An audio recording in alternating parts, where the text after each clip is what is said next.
الدولي والاجتماعات السنويه صندوق الدولي على هامش عملنا اجتماعات كثيره مع صناديق الاستثمار اللي بتستثمر في السوق المصري او الراغبه في الاستثمار عندنا في الشقين، او حتى على مستوى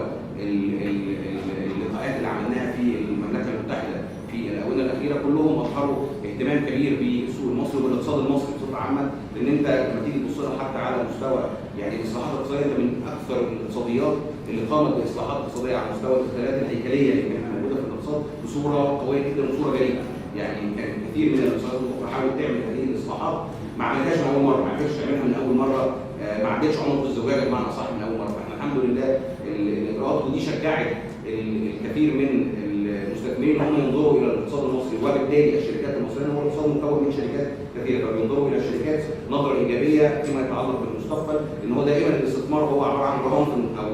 رهان على المستقبل او رؤيه للمستقبل فيما يتعلق بهذه